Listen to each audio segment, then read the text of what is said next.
Lawrence Kenyon-Slade, mate, welcome to the Agent Academy podcast. Thank you so much. Excited to be here. Thank you. So I was doing some research and you've got some pretty cool figures and stats. Obviously working with Ray White here in South Auckland. Yeah. Top 1% of Ray White agents across New Zealand. First 12 months sold 50 plus properties and now running with a team of 6. Yeah. It's been exciting. It's cool. Have I missed any of the big ones out? We're on track to be, say, the number one auction lister in the Ray White network of 3,000 agents. Yep. We've sold around 66 in the past 12 months and written about $1.5 million GCI in the past 12 months. So hit Chairman's Elite in our second year running, which was really good. Awesome, man. Congratulations. Thank you. And then your, obviously, quite short career so far. What do you think you're most proud of, with those achievements? In terms of pride, look, I think... Oh, someone's calling me. That was me. Business ringing. Business is calling me. Yeah. Look, I'd say it's all a stepping stone, and in terms of pride, it took quite a long time to build up the success. Like, it wasn't all right in the beginning. So there was a lot of pain and struggle and doubts and insecurities. And I think the consistent effort every single day was the important thing, to just turn up every single day. And I was almost going broke at sometimes, and just reinvesting into my business the whole time. So I'd say the pride is really pushing beyond my own limits and what I think was possible, and hiring people sooner than I thought that I needed them, hiring an admin assistant before I actually had the money to support them, and then I was forced to make more sales, and then taking on new employees and training people when I'm still reading books on how to manage people and train people and build, and then taking on more people. So it's always pushing that boundary and limit and saying, wow, I've sold now 100 properties in 2 years. What's next? Where can we stretch that comfort zone to the next level? And I'd say it's a work in progress. So I don't view people from the outside be like, oh, I'm successful. I view this as a stepping stone to the next level, and it's all a learning opportunity. And where does that passion for growth come from? I can tell you're a genuine guy straight off the bat from meeting you. It's, I can really tell that it's not about the money or the stats or you could have written $100 million in GCI, and I still get that feeling that you're looking for growth and you're looking to improve yourself. Where does that come from? Yeah, good question.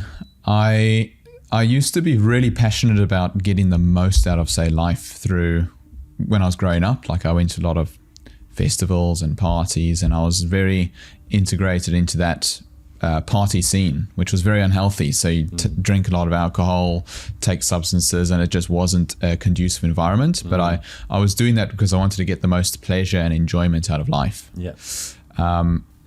And with, say, all that pleasure and enjoyment comes a lot of negative aspects. And I found out in a later time that I was using all these festivals and parties as an escapism to get away from social anxiety that I had. Yeah. And I was coping. I was living a great time, having lots of fun, but I was coping with I was slightly depressed and also anxious. And then once I got diagnosed, I saw a psychologist and found out that I've had depression and anxiety.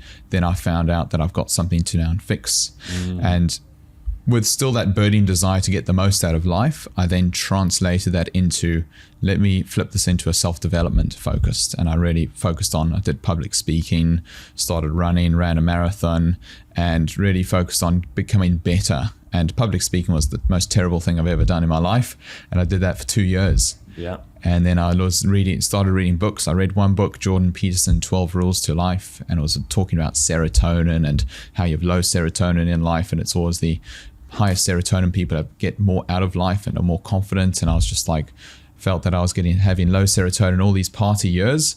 And then I wanted to flip it. And that was the next level, was to, instead of getting the most out of life through substances and big parties, it's now to focus on self-development and reading. And now, so I read 30 minutes a day, read or podcast, and trying to grow my knowledge, because then I can translate that into, say, the business side, the team side, and also more that personal development side.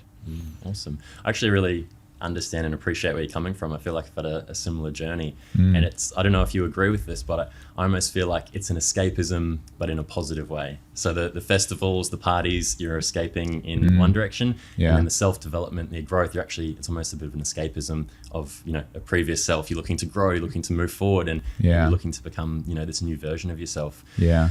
I love your mentality on growth, because I think it really relates to not only new agents, but maybe agents that have been in the industry 5 years, 10 years, 15, 20 years, but are looking to reinvent themselves. And I really feel agents that have been around for a long time feel like they've actually, because they've been around for a long time and they haven't been successful for the last couple of years or haven't had a successful career, they can almost label themselves and say, all right, I'm just not going to be super successful in this industry. But when you see someone like yourself come in, to the industry, 2 years, go and sell over 100 properties, it's like, okay, if this guy's never been in the industry and he can go and do something like that, and I've been in the industry for 10 years, and although I haven't done something on that level, I've still got a network of people. I still have an understanding of the processes that are to be done.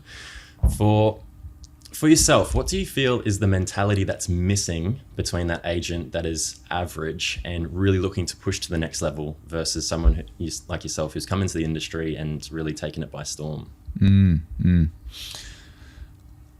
The first mentality is belief. So believing that you can actually achieve something is really important. So in part of getting that belief is actually watching other people that have done similar things to yourself or that you can do.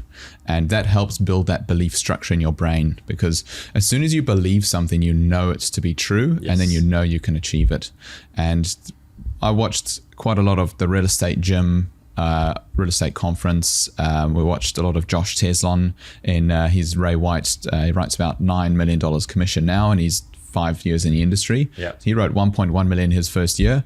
So I watched him, and then I said, well, I can just copy exactly what he did. And that belief system then translated into my business, where we wrote $1 million in our first year. So it comes down to the belief of a system, and then also following a system that works. And having you got to look into yourself and practice. And then you get the camera, record yourself, practice the dialogues, take other agents on it, and trying to, because there's a lot of different systems over there, but we want to focus on that shortcut system rather than taking the long route, because the shortcut's the best way to go, because we'd rather write 1 million in 1 year than take 10 years to write 1 million. Yeah, totally. And so self-development, watching other people, and then having that belief inside that you can actually achieve it, and then looking into yourself and saying, what can I improve every single day? So every phone call you end, how can I improve that? Every meeting you've done, okay, we've done the meeting. That was a good meeting. What's our points of improvement? What could we have done differently? What can we do following this meeting? And it's always thinking about what can we do better, and then taking action on that. And then that would be a self-fulfilling loop to improve and get things better. Yeah, I love that seeing is believing. It's so hard for a new agent, or an agent maybe that hasn't been around, to see those numbers if in their office there's not a high performing agent. If the top agent's only writing 200 or 300K and they're only just under that, to go, they're kind of looking around going, okay, I have an understanding that it can be done, but I haven't seen it. Yeah. And what happens if you're an agent and you're in an office and it's not a high performing office? Are you someone that would recommend looking to other agents across the country for inspiration and advice? And although you can't see it directly in front of you, you can still see within the area or within your group that you're associated with, those numbers are achievable. Because you're talking a lot about that vision, that belief that it can happen. Is it something that you got to go, okay, the law of the lid, I need to grow myself, I need to improve myself and my own beliefs before I can do that? What steps would you have to then improve that belief? Because if you can't see it right next to you, and maybe people easily go down the track of, oh yeah, but they're selling in a different area. No, they're selling in Auckland and I'm selling in a smaller town across New Zealand. So what steps would you take to help build that belief? Look, you're kind of the summary of the 5 people you spend the most time with at the end of the day. So you can watch a lot of people online and get and spend time with them, and they can be one of those persons that you spend a lot of time with, because you're getting knowledge from that online platform. it is better, say, in person, because once you're in that personal environment, you're going to learn a lot from that person. So it's any new agent, I would recommend you have to surround yourself with someone who can sell 25 to 50 properties a year, and that they need to have that volume of experience. So if someone's selling 100 properties a year and you pair up next to them, you're going to learn how their system works, and that's going to give you that level of success. Yeah. So in terms of if you're in an environment that's not conducive to growth and it's quite negative and very slow paced, then I would always recommend, all right, let's just have a look at what options are available in the marketplace. There might be 3 or 4 options, and I'd never recommend you go jump in one office straight away and then just go straight away blind. You need to look at a few different offices, see the environment, see what opportunities are available and what mentorship options are available. And then at the same time, the office provided training is not good enough to where you really want to get to. Yeah. You need to read and watch podcasts and watch these top real estate trainers. And if there's people that are interviewed $1 million agents and you watch 30 interviews of each person, how they wrote $1 million in commission, that's so much more time valuable than speaking to one agent that's writing 500K and just learning his one system. Because all those multiple interviews, you'll see similarities, and you'll see what similarities, what do I match with, and what can I implement into my business, and then it's being consistent on those exact things, because you don't want to. You only need to do 4 or 5 different prospecting methods, maybe even 3. But you don't want to do like 100, because you do some of this, some of this, some of this, and it's not that consistency will never pull through. Totally. I find it really interesting because what you're talking about is really trying to find a group or a bunch of people that you can build this skill set around. And what's really difficult for not just new agents, but possibly agents that are underperforming where they'd like to be, is they don't understand the skill set you're building and developing. It's invisible.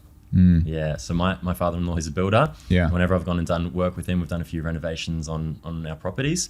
And whenever I've gone to help him, by the end of the day, you can see what you've done. Yeah. You know, if we're fixing a wall, if we're putting up a fence, it's like we started at A and we got to C or D today, and you can really see the improvement. You go and read a book. Yeah.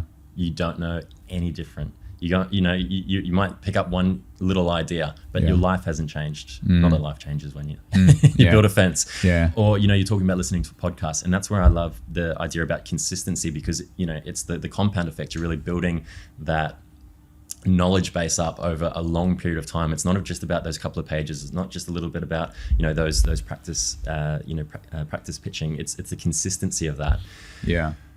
Why do you find it so important to practice pitch? Why do you find it so important to practice, the skills that eventually, lead to your success? Why do you find it important to practice those? Because if I'm an agent, I've been around for 10 years. Yeah. Although I'm not where I am, I go, yeah, but I know how to do an appraisal, Lawrence. Yeah. But if I'm not at a certain strike rate and I'm not converting as much as I would like to, obviously there's room for improvement. Yeah. And that goes back to what you were talking about before. It's not looking at everything you do as a negative. You're not going, got off the call and goes, oh, that was a shit call. What can I improve on? You're going, okay, that was a good call, but I'm a person of growth. Yeah. And I want to continue to grow. So although it may not have been bad, to be fair, it could have been amazing. I still want to improve because I've got that growth mindset. So I think I've danced around a lot of there. Yeah. Why is it important for consistency, and why is it important to practice? Yeah. Real estate is just like sport. So if you want to play a soccer game, you look at, say, Ronaldo. I've had too many coffees today. I'm getting the shakes as I start to drink my water. If you look at Ronaldo, like, he doesn't just rock up and play a championship match on the first match.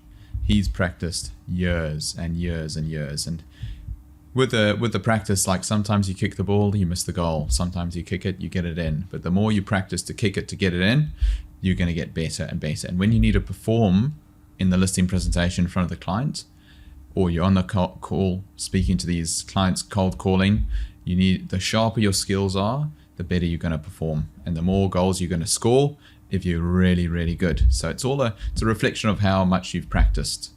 And the camera is really, it's quite confronting. Like, you put a recording and you record yourself doing a listing presentation to a camera, and it's terrifying. People hate it. They don't like their voice. They don't like their eye contact. They see their eyes are looking around. They're stumbling. Their voice is going all weird. And that's what the client looks at. So why would you try wing that when you can actually put the camera on, record it, and then see where you can do better? So at the end of the day, we need to view real estate as it's like a sport, and the first 3 years of real estate is practice. It's like an internship. You don't just rock out. You have to do university for 3 years, and then you can go work at a job. You have to do medicine for 7 years, and then you can go work medicine. So real estate, you can't expect to get your license and then do it really easily after 1 year. So 3 years an internship, but some people do 3 years real estate and they're still not that good because they haven't viewed it as an internship. They haven't trained. I'd say you should be training 1 to 2 hours every day. If you're a new agent, you should be consuming the content and learning and practicing. That's what's going to really take things to the next level, because all the systems have been invented. It's not rocket science. It's all plug and play. Yeah. But you're a reflection of how much value you can provide to the marketplace. And if you're not that good, you're not going to provide value because you're just not that good. Yeah, I love that. So when we talk about what an agent should be doing during their time, I had a good conversation with an agent, it's a couple of months ago now, and we're talking about, to be a great agent, you actually only need to be good, and you just need to do your job. Like, it's not even a case of, sometimes people go, to be an amazing agent, to write $1 million, I need to be doing all these unbelievable things. Yeah. It's probably not even that. It's just doing the things that you should do consistently. Yeah. So when you break down what you should be doing consistently, are you thinking, prospecting? You're obviously talking about some self-development. And I don't know if you think this is right, but when an agent starts to get busy, the consistency of what gained that momentum, they actually stop doing. So go, I've got, 5 or 6 listings on the run now. Okay. I don't have time to do my prospecting anymore because I'm too busy. I don't have time to do my self-development because I'm too busy. What are the activities? What are the important tasks that you think agents should be doing day in, day out, regardless if they've got 0 listings or carrying 20? Yeah. So basically, the non-negotiables of what you have to do. Yeah. The prospecting is like gas pumping into the car. So the more people we get in touch with, the more people that are potential clients that we can work with. And I worked out in Auckland, there's about, I think it was 2.7 to 3% of properties sold in the past 12 months. So what that means, if you cold call and you speak to 37 people, connect with them, you're going to speak to one person that's going to sell in the next 12 months. So that's a lot of calls. You got to dial that number 60 times to get one person that's going to sell in the next 12 months. You're going to speak to 36 people that are maybe thinking of something or maybe not interested in it at all. There's a lot of people that say they want to sell, but they won't sell for the next 3 years. So that's another thing. It's now the challenge to work out, is this person taking me on for a ride? Because people are always, they're not too certain, they're not too sure of things. And people will never move until they have to move. And it's getting that mindset through that, are they going to move because they're upsizing because the school zone, someone died? They have to move because they need a bigger home? Is there urgent debt? So really focusing on that motivation. How urgent is it? Because if it's just, if it's the right price, I might sell, then that'll only work in the heat market. But the rest of the time, we want to find that really strong motivation. And that's the problem, is people are not. So going back to the consistency, we need to have all of that consistency every day. Because the more volume of people we speak to, the more we see through the cracks on who actually is going to be the client that's going to convert. And real estate's a bit like digging for gold. Like, we need to shovel a lot of dirt to get the small piece of gold. We can't view it as, let's move a little bit of dirt and then we're going to find gold. So we need to shift a lot of dirt. And there's a lot of 97% of people are not going to sell in the next 12 months. So we need to first move through all of that to actually get to the people that are going to sell. Yeah. So consistency, number one, is the daily prospecting. So we track our numbers in terms of number of connects. So our goal is 30 to 40 people we'll speak to every day. Then we'll try book 2 meetings every day, and we'll draw up a table. So you draw your name, you draw each calendar each day, Monday, Tuesday, Wednesday, Thursday, Friday, and then you'll write, I've done this many connects. I've done this many people that I've booked in appraisals, and I've met this many people in person that we're going to potentially sell their property. So in-person meetings. And is that something you do straight away in the morning? It's the first thing, it's the priority. No matter what happens, we don't book any time with clients. That's a non-negotiable for the morning, or is it a case of, so we'll see how the day turns out, and if we get some time to do some calls this afternoon, we get to it then? Yeah, in our calendar, it's 9 a.m. to 11 is like prospecting, calling. And that should be that is a non-negotiable, as we need to be prospecting. And if you're not calling, you need to be knocking on people's doors. If you're not knocking on their doors, you need to be at an event speaking to people. And you don't have to, like, some people think it's just phone calls. Sometimes you can actually just speak to all the local, if you're like out and about, you can speak to people that are selling groceries. You can speak to all these people in the area. These are your potential clients. Yeah. I spoke to one guy that was repairing a heat pump in another property. We were giving an appraisal. Turns out this guy's got another property he wants to sell, and I just spoke to the tradie who's repairing a heat pump. Yeah. So non-negotiable is in the morning when your energy's high. You don't care about rejection that much. Once that's done, then the rest of the day you can do the admin. You don't want to be a keyboard warrior in real estate. A keyboard warrior is you sit down at 9 a.m. and then you're on the keyboard typing away at your computer, and that's not making money. The most successful salespeople is when you're speaking, when you're ear to ear, so on the call speaking to someone, or belly to belly, which is you're speaking to them in person. Yeah. And that's when you make money. You don't make money typing on the computer. You don't make money sending virtual appraisals. That hasn't worked really well. It's always in person, face to face, because then you can see that, build that connection and speak to them. And do you view your calls as, I'm looking for that one, or do you view your calls as, I'm supposed to be getting those, but even my interaction with the person that says no is still my marketing? It's still the frequency of them being able to hear my name, hear my brand. Do you, I coming from a sales background, we used to view our total income for the sale, and we used to spread that across, our 60 calls. So instead of going, I get paid for this one person to be successful, I actually get paid for all of the people that say no. It's just a much smaller amount. Is that a mentality you have, or are you like, I'm looking for that one, I focus on that one, but I understand I'm getting the no's? What's your mentality, or how do you kind of structure that? Because it's the most difficult thing. People know that they should do the calls. They know they should do the door knocks, but it's just like, I just don't like the rejection. And it's like, once you can get past that rejection, there lies unlimited success, however you view that success, whether it's just making more money, whether it's, like you said, growing and expanding your business. There's so much that sits on the other side of that. How do you mentally view those calls, or mentally view those door knocks? Yeah, so there's a really good book I read called Getting to Yes. And the pathway to get to a yes is through no. And through sales, the more no's that you get, the closer you get to yes. And sometimes you might have to speak to a client and ask them about something for 8-9 times before they eventually say yes. Yeah. And that's the mentality, is we need to go through the no's. The more no's you're getting, the better. And every time you get a no, you can say, good, I'm one step closer to getting a yes. And if you speak to 100 people, you're bound to speak to at least one or two that is going to be yes. Yeah. Yeah. And as soon as you get those numbers, it becomes easy, right? Because you might be great on the calls where you need to speak to 20 people to get an appointment. Or if you're someone that is still working on that part of your business, it might take you 40. But as soon as you know the number, then you just know that, well, I need to speak to 40 people to get, one appraisal booked. So that means I need to speak to 80 people today. Yeah.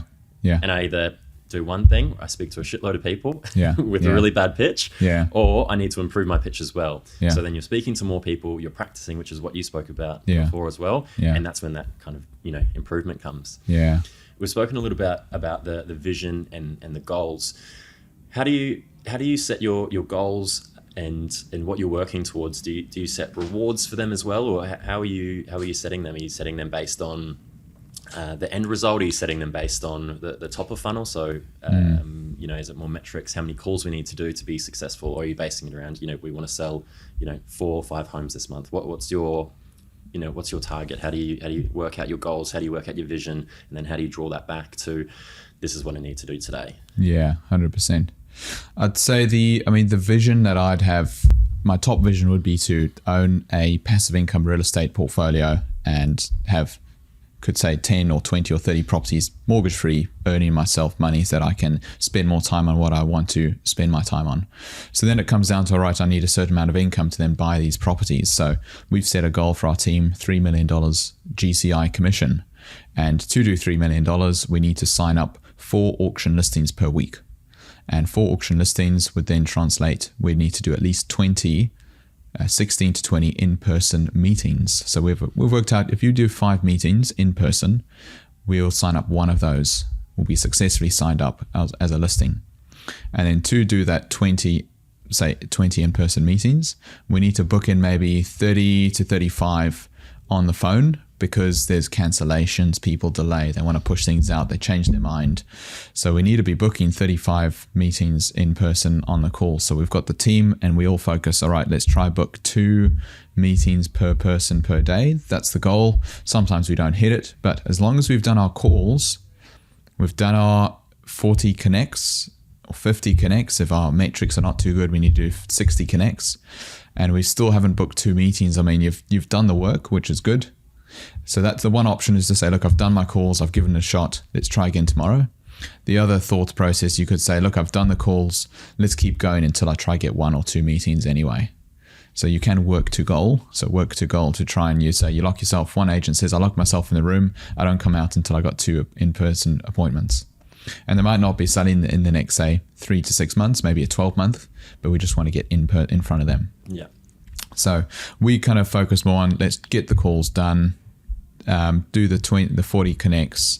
That's going to result in the 2 meetings. Then you're going to result in hopefully the 16 appointments in person, and then we'll be able to sign up 4 listings per week.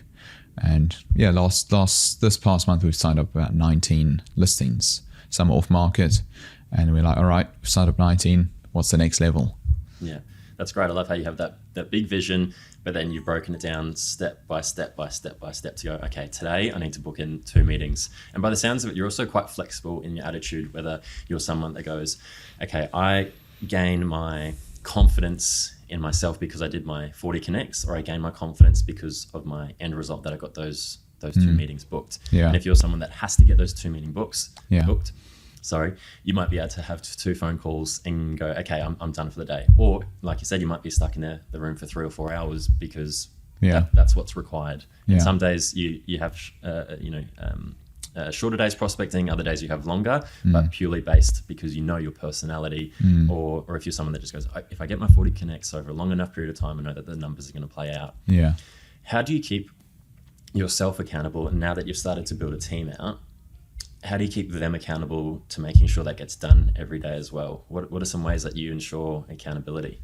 So with our team, we have a monthly catch up with all team members. So we'll go through how they're finding things, what are their limiting factors, where can they improve, where do they need more support.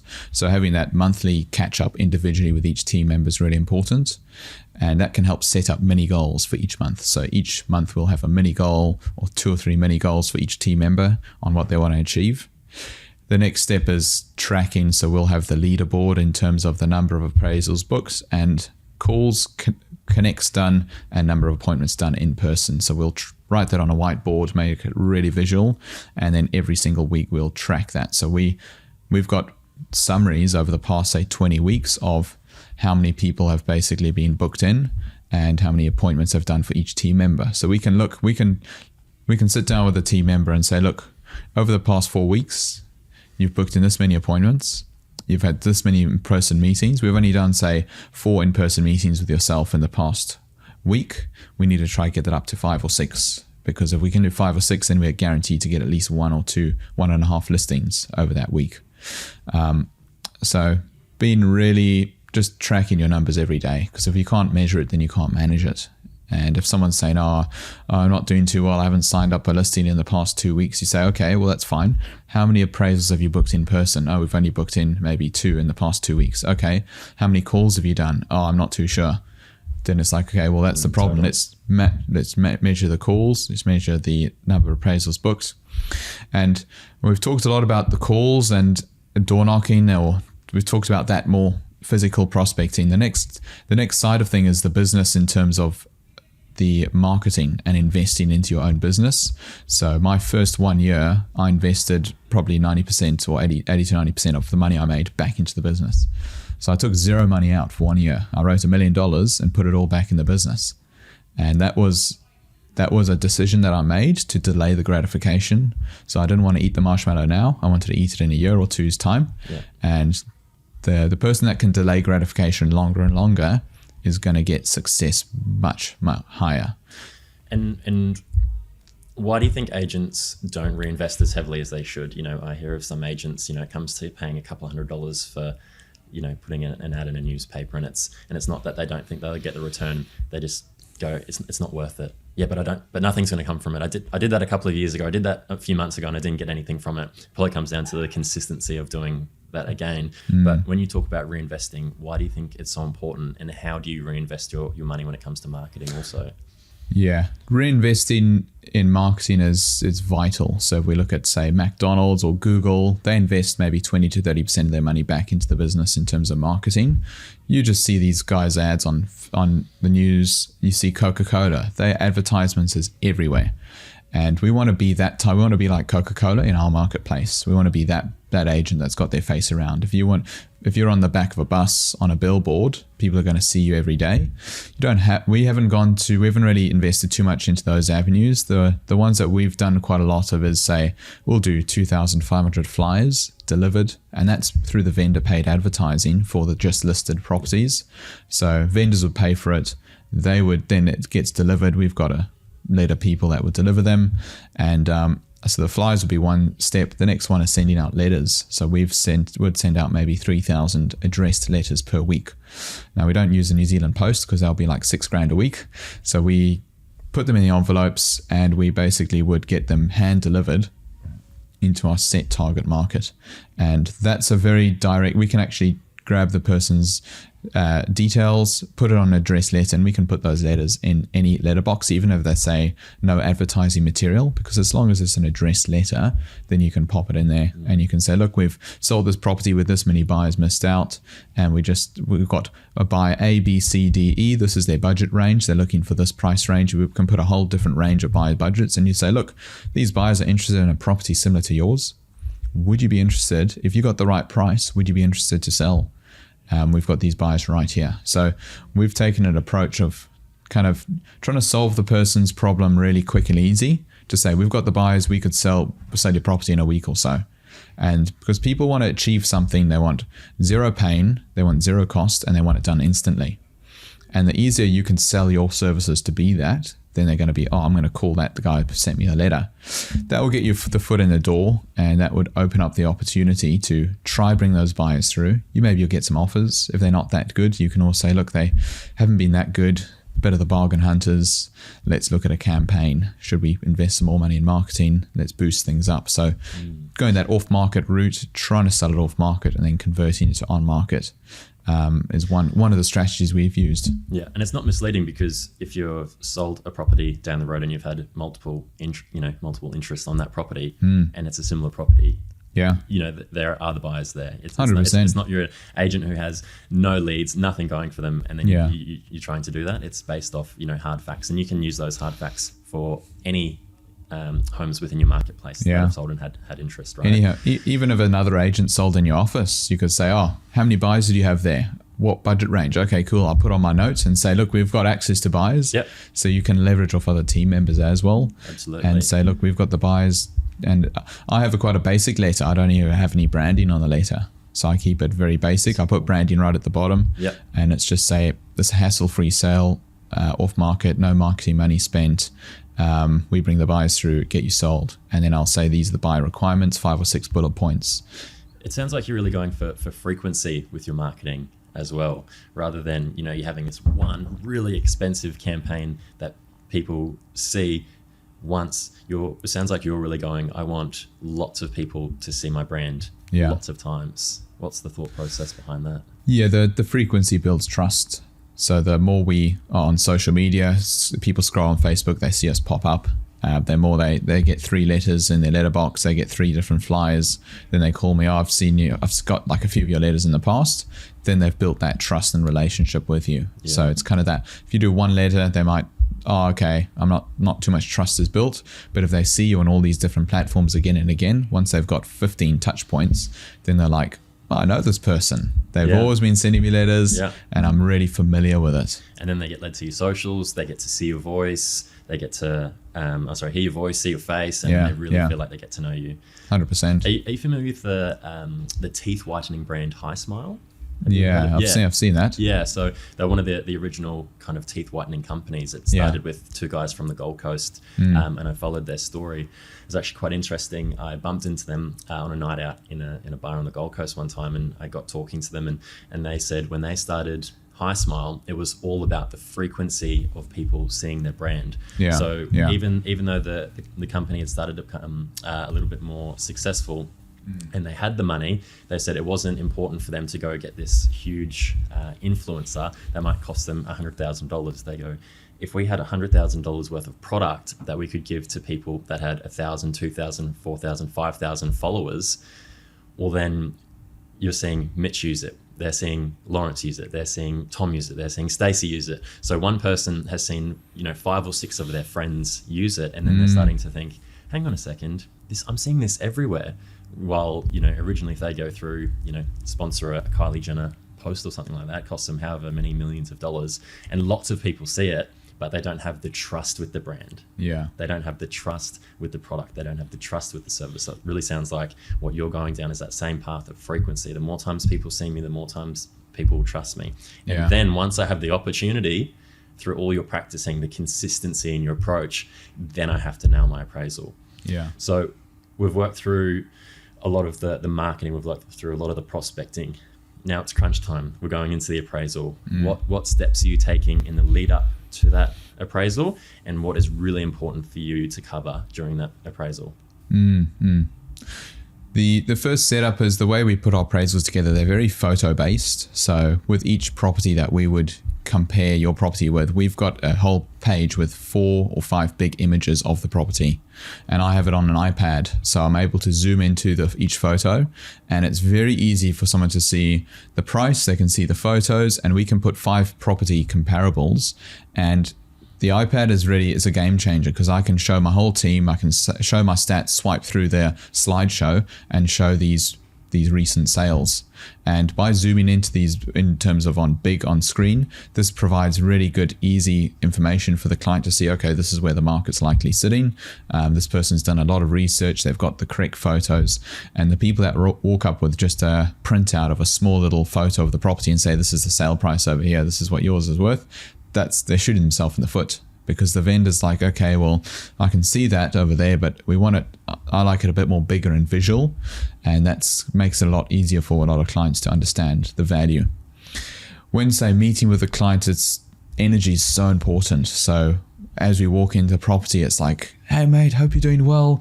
Good handshake, you smile, you look around, you compliment on something, you compliment on their house, say this is an amazing home, and then you look through their home to see what points of the home could you try and connect with. Is there an ornament that you know of? Is there a sports team that you like? Is there something that it looks really personal to them, but you can actually try and connect that you find interest with? Because as soon as you can find that commonality in interest, they see, okay, this person's like me, they like this, and they're a bit more, I trust them more because we're connecting on this certain issue. So, and that's building rapport. It's trying to build common ground between the client. So high energy, positive attitude, smiling, and being really optimistic. And that's what someone wants, because they want to employ someone who's going to be like that with a buyer. So they say, well, I'm going to bring a buyer, and they make me I feel so good and happy around this person. This is who I want to be selling my property. And then at the appraisal, it's so practicing the appraisal, going through the different dialogues in terms of talking about the different sale methods, explaining that to the client, and having case studies. I've got maybe 6 different case studies of success stories, which I have a big photo of the client, big thumbs up. We've got, say, the marketing spent, we've got the amounts of the sold price over reserve, and having these many case studies is really good to show the client, this is what we've done for these clients, this is what we're going to do for you. And showing success case studies, and then we even pull up a video of, say, 2-minute video of recent client video testimonials. So we we've taken over the past year, the best ones, we've put them all together, and we'll say these are a few clients over the past couple of months. They've said some kind words, and some are quite funny and quirky, and there's some real good characters in there, which clients they can connect with. Totally, yeah. And there'd be nothing worse than we loved Lawrence. That's it. We've got beautiful people, ugly people, all the mix in between, and it's quite fun to show that to clients. And there's one guy saying, "I'm so happy, I'm flying in the air," and show it to the clients, and they're like, "Well," and I'm like, "That's the goal, mate. We want to be flying in the air just like him." So, and having many jokes through the presentation, I feel is really important. So when we're talking about the market price, we say, look, the market could go up and down. It's probably going to be a bit flat for the next 1 year. My prediction expires tonight at 12 o'clock. And they're just like, okay, this guy, we can connect with him because he's thrown a bit of a joke in there. Then we show a client with a big gift box over there. We zoom into the gift box. We say, there's all the money in the box for the client. So sold their property, full box of money. That's the goal. Yeah. And these many jokes, and it's quite good to lighten things up, because people, if it's I was a very like detailed, structured person, and I was too analytical. Like this A, B, C, D, E, F, G. And people just want that bit of that wavy. You want to be serious and structured, but then have a bit of a joke here and there, and just make it lighthearted. So sorry to interrupt. On a scale of being super personable and friendly versus super structured and business orientated, are you saying you're kind of sliding in between depending on what you're talking about, or would you sit just generally more on the friendly side, open relationship? Well, you're so very warm, smiling, energetic, and then at the same time I'd say 70% business minded, but with that 30% flair of being a bit more fun and jokey and making a joke, and just trying to be that bit more extroverted person. It is a mixture, but you want to keep things. It's also client dependent. If you get someone that's very stern, and you can keep it more similar to them. But if you get someone that's really extroverted, shouting, high energy, then we want to match that, and we want to be as loud as them and laugh with them and make jokes with them and kind of match that energy. And the sooner we can match their energy, then they're like, this person is like me.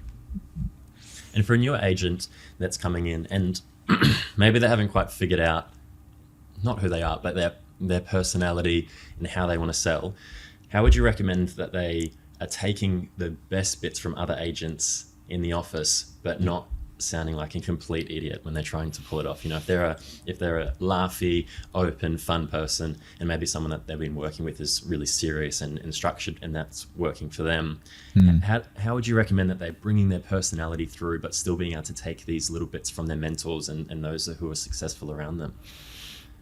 It comes down to trial and error at the end of the day. So you do need to practice, and the more people you speak to, the more you kind of find where your personality sits in.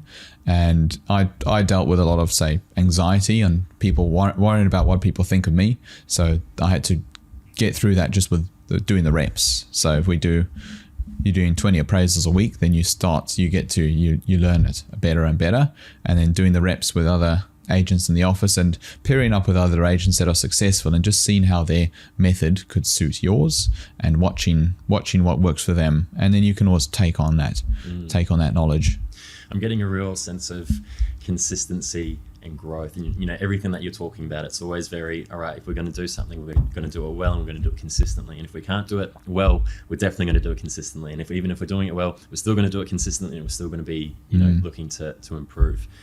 For you, that you built out a team, and 6 is quite a large number in comparison to a lot of people are being singular agents. When you've gone through the recruiting process and bringing on associates and PAs, what do you look for in a team member? The most important thing is hunger and wanting to really get something out of the role. So we want someone who they've got a bit of a lack. They're looking for that team environment, but they are really hungry to succeed, and they've got that passion and energy, and that's really important to have. If someone's not really passionate to be there after hours and get the deal done, and really there's got to be a bit of a fire in their eye, and that's step one is get that passion and energy. and then also have that humility and wanting to learn and know that they don't know it all. And it's very tough to teach someone if their cup is full. So we want someone who's knows that their cup is not full, and they can keep filling it with knowledge and passion, and have humility and actually realize, okay, I'm not that good, I'm here to learn, and we want to work together. And that's really important, is to view each other that we're on the same level, we're here to grow, we're here to learn, and we want to work together. And also someone that is also wanting to kind of push the boundaries and trying to get out of their own comfort zone, or do some things that are challenging, that are going to enable them to grow.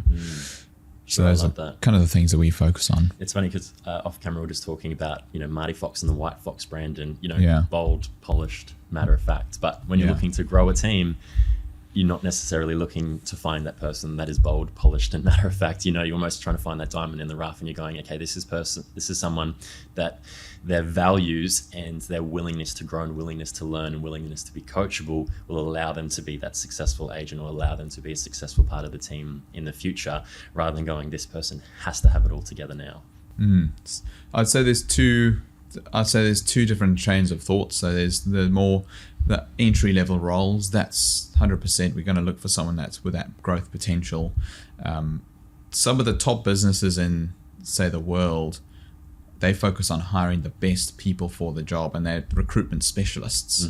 So there's those two different thoughts of, look, we're going to need some people that are going to do the hard grind work to build themselves up because they want to learn. And at the same time, we can also, like my most recent hire is a Flatbush specialist. Like, he's got 4 years in the Flatbush marketplace, and he's really knowledgeable and skillful.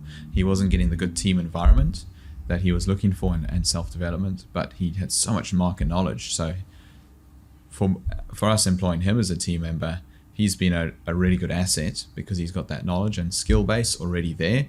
And we just need to say, all right, we need to build a letter, sending out letters and prospecting to get him leads. And then he works his own database, and we provide the team environment. So sometimes you can level up really quickly by getting the right people on board as well. Yeah, no, I appreciate that. And it probably comes down to where you're at as an agent. So if you're an agent that maybe has the funds and the capital behind you, you could go and really invest and spend a little bit more money to be able to get that person that's further ahead in their career. Or if you don't have the money, well, then it's your energy and your time that you're spending. So there's always going to be a payoff when you're growing the team. You can't expect all these amazing people to come and join you and pay nothing in return. The time either the time and energy needs to be spent, or the money and energy needs to be spent in building a team, by the sounds of it. 100%. I agree. Yeah.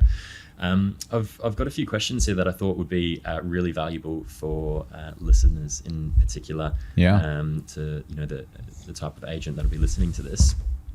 What would you say is the biggest misconception of average agents looking to get to that next level? What would you say people have as a blocker, and they think, I just can't get to that level because X, Y, and Z? What do you think that would be? So we were talking a bit about, say, that belief. So people do have a lack of belief on what they can achieve, and it's the things that they say out their mouth. And some people say, I can't do this. I'm not able to do this. I can only do this. So the belief is the mindset is a really big part of things, because the whole of life is really a mind game. And I watched a lot of David Goggins, and he says it's all a mind game. He was 150 kgs overweight, and then lost 50 kgs in about, I think it was 3 months. And he says it was all a mind game just to lose that weight. So the misconceptions that agents have is the amount of work that you need to put in to actually get good, and then continue to put in to keep improving. It's a lot more than you'd expect. And when people do that work and they're like, man, this is really hard, then it's all about trying to reset your expectations. And a good expectation resetter, when I spoke to I was listening to Alex Hormozi's podcast, he was saying when it's really, really tough in his sales environment with his team, he just says, guys, did we expect it to be hard? And they all said, yeah, we did expect it. And he said, well, good. This is what hard feels like. So now your expectations are reset, and now you can continue to work. and let's keep moving forward. Let's keep doing the calls. Let's keep reaching out, and let's keep working. Because if it was all easy, I mean, everyone would do it. Yeah. So it's not like 80% of agents do fail in say 5 years. They drop out.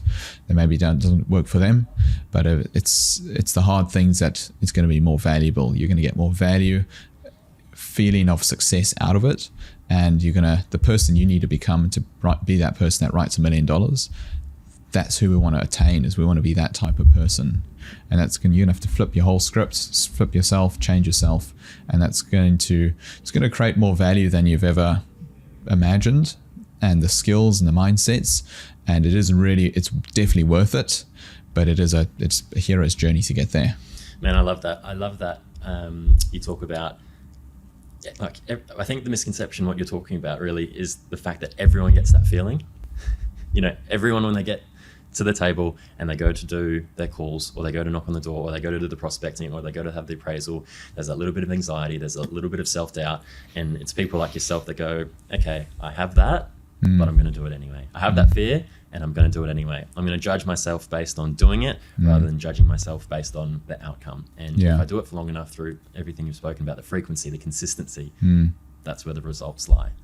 And you've spoken a lot about self-development. And as we finish up, is there any books, podcasts, or other resources that you've found valuable for yourself in the last couple of years? Yeah. So very real estate specific, the Tom Panos Real Estate Gym. I've watched Josh Teslin, Marty Fox, John McGrath, Adrian Bowe. I've watched all those videos probably about 2, 3, 4 times of their interviews to really get that integrated over the past, say, 2 years. In terms of the books, the reason I got into sales, I was reading Grant Cardone, The 10X Rule. So I've read his book probably 3 or 4 times, and that is like a business success, like gives you like rocket fuel in your brain to really push things to the next level. He's got a book, Be Obsessed or Be Average. So the books, the kind of the podcasts and the Real Estate Gym, that's worked really well. Alex Hormozi is really good on Spotify and YouTube in terms of all that business aspect side. And then, so Grant Cardone's another, say, thought leader that I've been following. And then I've also, from my own real estate, I've created a 6-7 hour course of my own system and then copied my system and just put it on my own. I built the $1 million real estate sales system course. So now I'm selling that course at the moment to kind of show people this is kind of the shortcut that's worked for me. Maybe some things will work for you, but I'm not trying to tell you exactly what to do, but I'm just saying this is what worked for me, and this is a system that you could replicate over here. So investing into knowledge, I've probably spent upwards of $20,000 in courses, books, research, seminars to get better and better. And it's that reinvestment that's the more valuable thing, because it's your skills. You can't see them, but you can like act on them. Yeah. And for the people that are interested in finding out more about your course, what type of person would that be relevant for? What's your target market, or who do you think would find a lot of value in your course? Yeah, target market would be, I'd say, all real estate agents that are looking to take their business to the next level. It could be someone that's writing $100,000, could be someone that's just jumping into real estate initially, could be someone that's writing $500,000 to $1 million. And the people that are writing, say, $500,000 to $1 million, they might not take on a lot of things. They might take on 1 or 2 things that could propel their things to the next level. I go through, say, a text message system that I use to send out 700 text messages in different ways to like maximize the connection points with clients. So that's awesome. Over there. Cool. And mate, to finish up, what's next for you? What are the goals, milestones that we can expect to see you achieve over the next couple of years? Yeah, good question. So I'm a very business-minded, focused person. So we've got a team of 6 now, and it's probably the next step is to grow that. It could be looking at an office in the future, also as well as, say, looking to build my own investment portfolio. So I'd say the key way to make a lot of money is through, say, the wealth of investments, and we can make a lot of income, but we're paying 40% to the tax man at all times. So it's all right, make the income and then build up that cash flow and then put it into assets that can create long-term passive income. So right now it is creating that passive income base, because then you can spend your time on things that you really want to spend your time on. And that's been the whole goal, is to work really hard on one avenue, and then it gives you more time freedom in the future. So when I do get a wife one day and have kids, and I've got more time freedom to spend with them in the future. And it's, while still pushing the limits. So I don't want to become soft. I don't want to become financially free and then become soft and drink pina coladas on the beach, because I'm always looking for that next thing. That's where it's going to grow mentally, what people are we going to speak to, how we're going to evolve. Awesome. Well, mate, congratulations on what you've achieved so far, and best of luck for everything coming in the next couple of years. And hopefully we can do this again. I've really enjoyed our chat today. Awesome. Thank you so much. Awesome. Cool. Mate. Boom. Smashed it. That was great. Mate. That was awesome. Yeah.